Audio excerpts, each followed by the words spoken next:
Hello guys, स्वागत है आपका मेरे इस यूट्यूब चैनल पे वन स्टेप्स टुवर्ड्स यूनिफॉर्म। तो आज आ चुके हम अपनी एक नई वीडियो के साथ जो आपकी हेल्प करेगी सीडीएस, एनडीए, एक्टेट, आईएनटी, टर्चल आर्मी के थ्रू आपको एयरफोर्स, इंडियन आर्मी और नेवल एकेडमी की यूनिफॉर्म पाने के अंदर।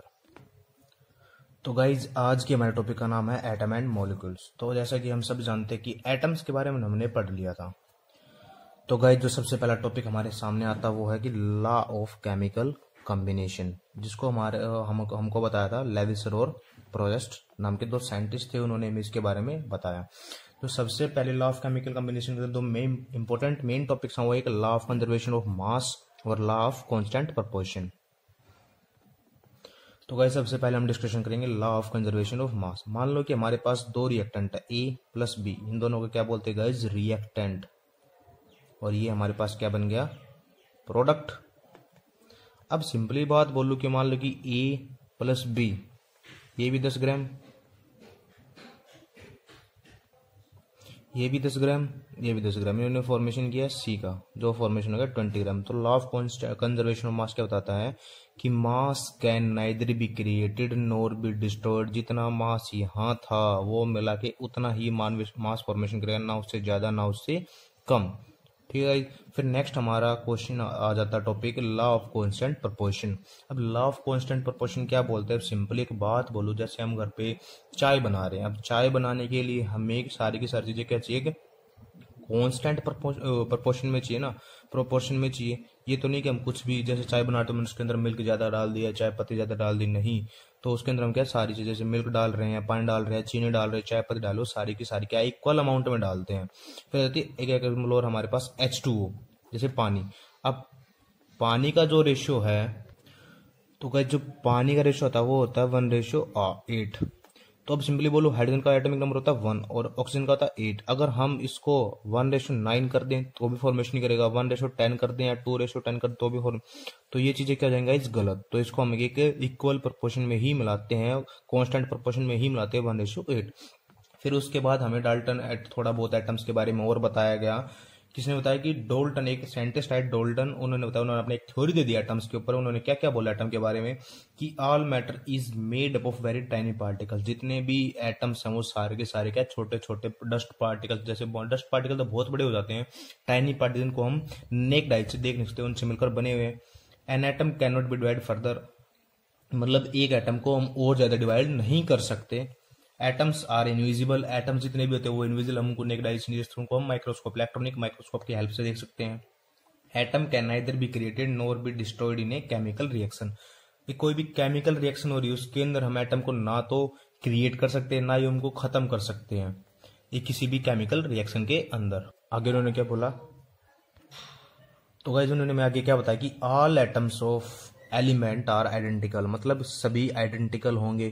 फिर उन्होंने क्या बोला? Atoms of different element have different mass and chemical properties. मतलब मान लो कि H हाइड्रोजन के कोई एटम्स हैं या ऑक्सीजन के कोई एटम्स हैं, तो इन सभी की जो केमिकल प्रॉपर्टीज होंगी और इनका जो मास होगा वो डिफरेंट होगा सभी का। Atoms of different element always combine in a small whole ratios.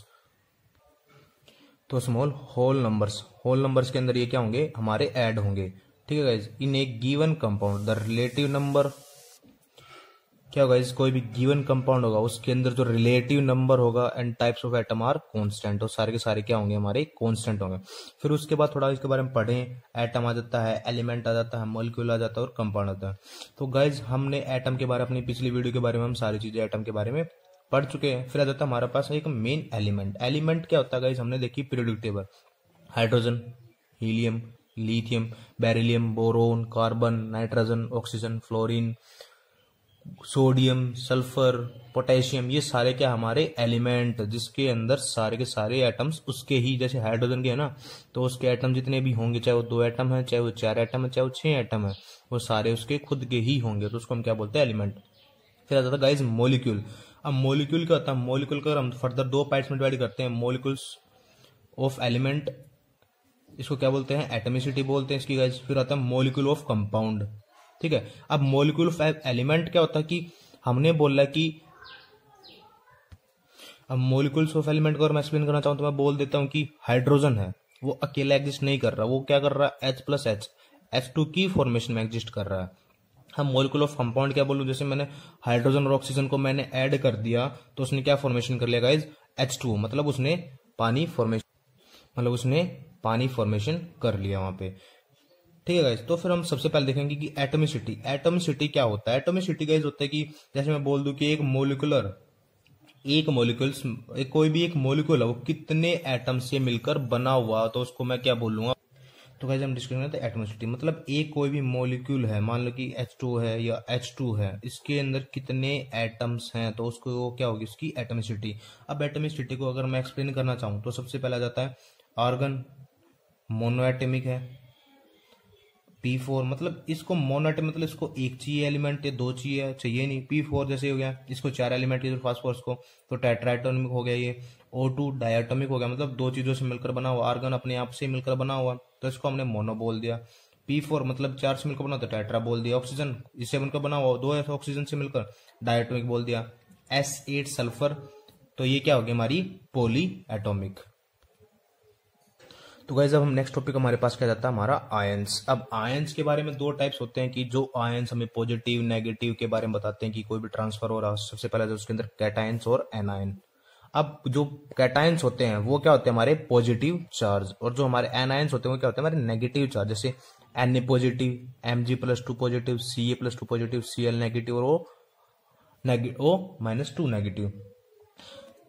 अब थोड़ा मैं इसके बारे में पढ़ता हूं कि Na पॉजिटिव कैसे आया या Cl नेगेटिव कैसे आया। तो सबसे पहले देखते हैं कि जो हमारा सोडियम उसका एटॉमिक नंबर क्या होता है 11।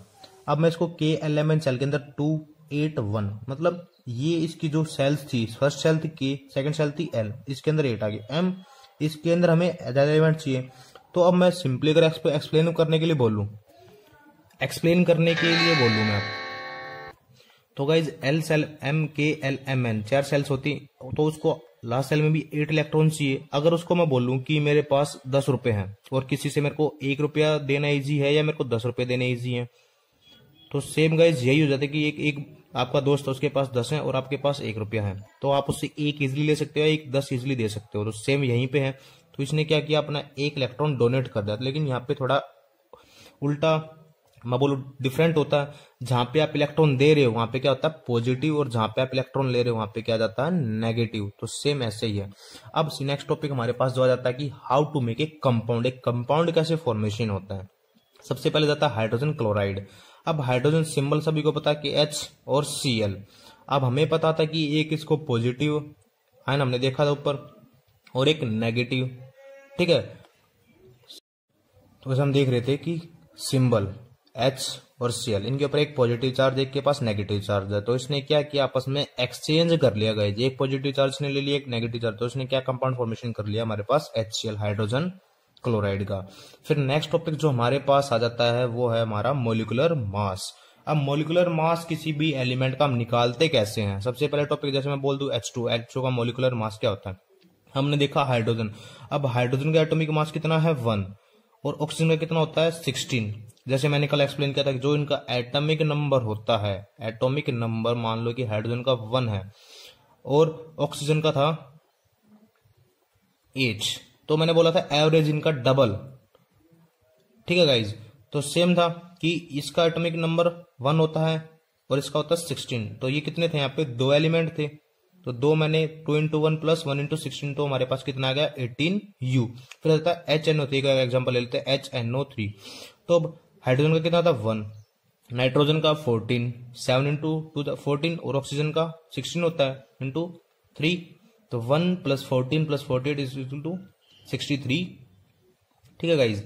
फिर आ जाता है नेक्स्ट टॉपिक हमारे पास एक मोल कंसेप्ट, बहुत ही इंपॉर्टेंट टॉपिक है गाइज ये कि मोल कंसेप्ट का। जैसे हम सभी को जानते हैं कि एक डजन के अंदर क्या होता है 12 थिंग्स। अब मैं बोल दूं कि 1 मीटर कितने सेंटीमीटर होते हैं 100 सेंटीमीटर होते हैं, या 1 किलोमीटर के अंदर 1000 मीटर होते हैं। तो ये गाइज ये सेम ऐसे ही मोल कंसेप्ट की एक डजन के अंदर कितना होता है 12 थिंग्स होती हैं। तो एक नॉर्मल एक नंबर आता है कि हमारे पास एवोगैड्रो नंबर, किसी भी चीज को डिफाइन करने के लिए, एक मोल को डिफाइन करने के लिए हमारे पास क्या जाता है एवोगैड्रो नंबर। एक एवोगैड्रो साइंटिस्ट हुए तो उन्होंने एक मोल को डिफाइन करने के लिए एक नंबर दिया था, क्या दिया था 6.022 इंटू 10⁻23 जी। ये वैल्यू है, एक कॉन्स्टेंट वैल्यू रहेगी गाइज, और ये कितने की वैल्यू है एक मोल की वैल्यू है। एक नेक्स्ट टॉपिक उन्होंने दिया था मोलर मास। अब किसी हमने मोलिकुलर मास निकाल लिया, अब हमें निकालना मोलर मास। अब हम एक चीज बताता हूं आपको कि एनी मोलिक्यूल, मोलर मास, किसी भी मोलिक्यूल का जो मोलर मास होगा ना वो इक्वल होगा उसके एक 1 मोल के। मान लो कि 18 U आ गया। अब H2O का मैं बोल दूं कि find the molar mass of H2O। अब H2O तो 18U किसके इक्वल है, 1 मोल के इक्वल है। और 1 मोल की वैल्यू कितनी थी हमारी, 6.022 इंटू 10⁻³ तो हमारे H2O के मोलर मास कितना आ गया, 6.022 इंटू, अब गाइस चाहे वो 63 तो 63 भी 1 मोल के इक्वल रहेगा, वो चाहे 18 है तो वो भी 1 मोल के इक्वल रहेगा। क्यों, अब सिंपली बात है, चाहे एक बड़ा पत्थर लो, एक चाहे छोटा पत्थर लो, या बड़ा छोटा लो या बड़ा लो, तो उनका तो मास हम एक टाइप से ही निकाल लेंगे, ये तो नहीं डिफरेंट डिफरेंट निकालेंगे। तो सेम गाइस इसी के अंदर भी यही है। तो गाइस नेक्स्ट टॉपिक आ जाता है कि बैलेंसिंग द इक्वेशन। अब बैलेंसिंग द इक्वेशन जैसे मैंने थोड़े सीडीएस के एग्जाम पेपर सोल्व किए हैं 2018 और 19 का, तो उसके अंदर भी क्वेश्चन आए हुए हैं कि बैलेंसिंग द केमिकल इक्वेशन। और गाइस की ये ना क्वेश्चन ज्यादातर आते हैं हर एक पेपर के अंदर। तो जैसे कि मैं मान लेता हूँ मेरे पास एक इक्वेशन है H2 + O2 goes to H2O। अब मेरे को ये बैलेंस करनी है, सिंपली बात है। अब बैलेंसिंग होती क्या, सबसे पहले तो हमें वो पता होना चाहिए। बैलेंसिंग होती है जैसे ये होती है लेफ्ट हैंड साइड और ये होती है राइट हैंड साइड गाइस, ठीक है। सबसे पहले हम ये देखेंगे कि इधर मान लो कि H है और O है, हाइड्रोजन और ऑक्सीजन इधर है, और हाइड्रोजन और ऑक्सीजन इधर भी है। तो हमने एक चीज पढ़ी थी कंजर्वेशन ऑफ मास के अंदर कि इतने जितने यहां रहेंगे उतने ही इधर रहेंगे ये चीजें। तो बैलेंसिंग अंदर क्या है, हमने देखा कि इधर हाइड्रोजन कितने हैं, 2 हैं, और ऑक्सीजन कितने हैं, 2 हैं, लेकिन इधर भी हाइड्रोजन 2 है। तो मतलब ये क्या है, ये भाई बैलेंस है, ये इक्वल अमाउंट है दोनों। लेकिन ऑक्सीजन यहाँ 2 है, यहाँ कितने हैं, 1 है ऑक्सीजन। तो इसको बैलेंस करना, इसको बैलेंस हम कैसे करेंगे कि H2 + O2 goes to H2O। तो हमने क्या देखा कि यहाँ 2 करने के लिए मेरे को यहाँ अगर मैं 2 पुट कर देता हूँ तो कितने हो गए, 2 हो गए यहाँ पे। अब हमने देखा कि चलो यहाँ तो 2 हो गए, ये तो बैलेंस होगी, लेकिन अब ये कितने हो गए, 2 × 2 4 हो गए। अब मेरे को ये भी 4 करने पड़ेंगे, यहाँ 4 हो गए, तो मेरे को ये भी 4 करने पड़ेंगे। तो मैं यहाँ भी 2 पुट कर देता हूँ गाइज। तो 2 × 2 कितना हो गए, 4। तो ये क्या होगी गाइज, ये केमिकल इक्वेशन हमारी होगी क्या, बैलेंस। तो इसको बोलते guys balancing the chemical equation. बहुत ही ना एक इंपॉर्टेंट टॉपिक है, एक्चुअली ज्यादातर एग्जाम में पूछा जाता है टॉपिक, ठीक है गाइज। और guys thank you so much videos देखने के लिए। चैनल को लाइक करें, शेयर करें, सब्सक्राइब करें। और गाइज बहुत जल्दी चैनल के ऊपर पॉलिटिक्स की, बायो की और फिजिक्स की वीडियोस भी आनी स्टार्ट हो जाएंगी।